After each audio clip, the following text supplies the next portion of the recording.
namin na naghihintay sa kanila. But, kaya ako rin nasabi kanina na para sa mga pelikula, we dedicate this to all parents out there, especially Abante ka na lang, Mother Red. Lily and Mother And to the Monteverde family. Monteverde. How was Mother Lily a mother? Oh, grabe.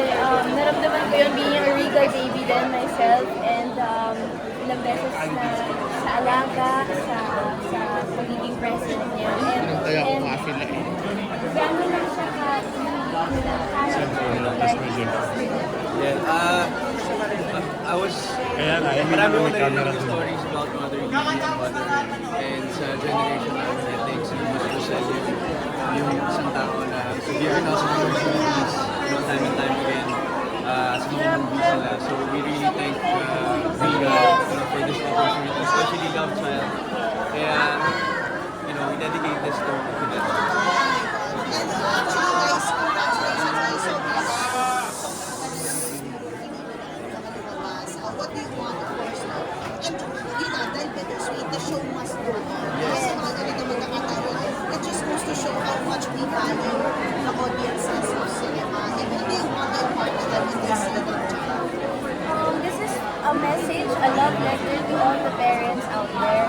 Hindi lang yung mga awesome moms and dads, but of course, para sa kanila talaga to.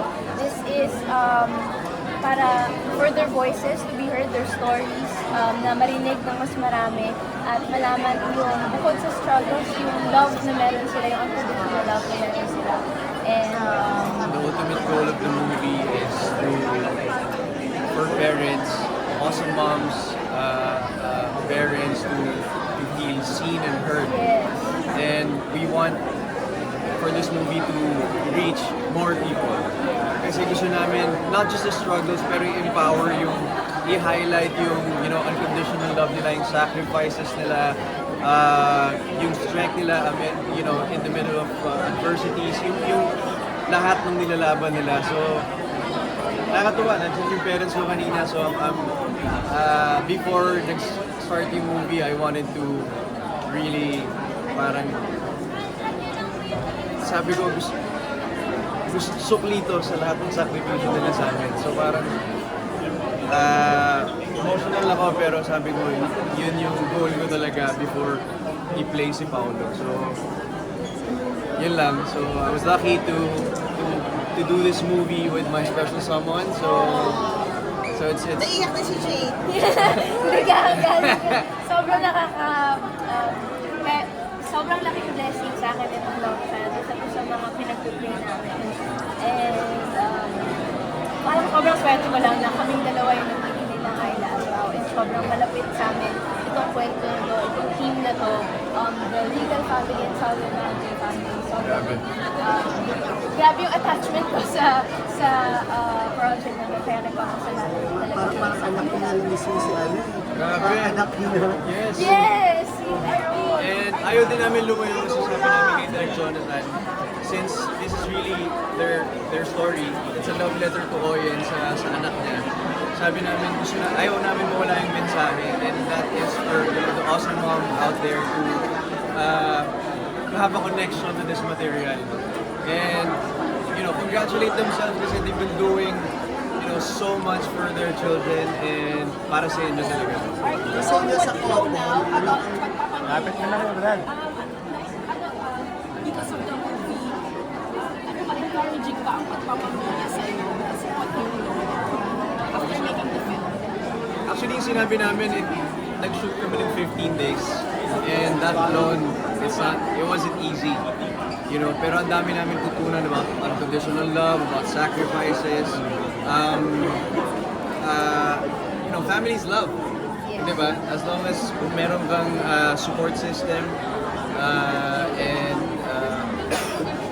But I guess you'll never really learn how it is pag nandun ka na eh. Diba? Yung sa amin, trial lang 15 days. So, iba pa rin yung mga nandun sa sitwasyon na yun. And we just, give all hats to them. o sa inyo sa relasyon ninyong dalawa, parang may realizations kayo dito. Ano yung natutunan nyo? Parang lalo bang tumibay yung relasyon ninyong dalawa because of this story? Yes, sobrang, again, sabi ko nga napakalapit sa pag-ibig ko. And it means much more than because siya yung nakasama camera sa likod mo. I'm holding his hands sa buong journey na to. Baka mo na po siya. Sobrang happy si Nico.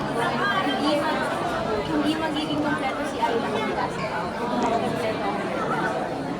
At si Tyrone, at si Kai, at ang lahat actually, gusto lang namin i-shoutout talaga. Yung Love Child is a collaboration of not just two, not just three, but it's a whole team, it's a whole family of, na nagmamahalan. And ito yung naging bunga nun.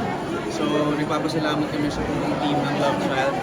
You know who you are. So, maraming salamat. How does this fit with Mother Lily's legacy? Just like I said kanina, it's si Father Remy and si Mother Lily, tungo yung magulang sa maraming tao sa industriya. And Miss Rosel also and Sir Don Don is continuing that legacy in Sir Keith.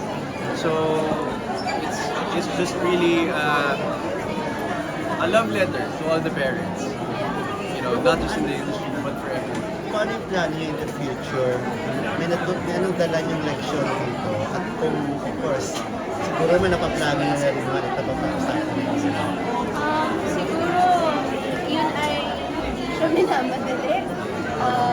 Actually, yun yung siguro one of the things na natutunan din namin sa movie is kailangan talaga ng planning with everything. Ngayon, focus ako na sa Love Child. Pwede pa pag-usapan na? May plano na? Thank you.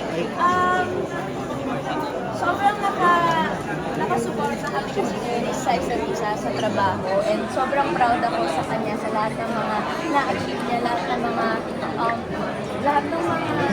achievements, projects, and blessings na dumarating sa kanya. So, Ako din, ever since, alam ko na taga niya nag-start sa focus and now she's getting that, more opportunities. And ngayon nakafocus kami doon kasi yun yung number one sa priority namin. To have a better, career kasi eventually yun yung mag-dictate ng, future family namin. Darating tayo sa... Hindi naman kayo nagmamadali. Sa takdang panahon niya. Darating tayo sa... Kita-kita tayo sa finals. Ano ang feeling na yung pelikula nyo yung parang last movie ba na produce ni Mother Lily? And Hindi ako Hindi sure ko lang po about sure yung kasi parang marami pa yata. yung last. si Miss Rosel.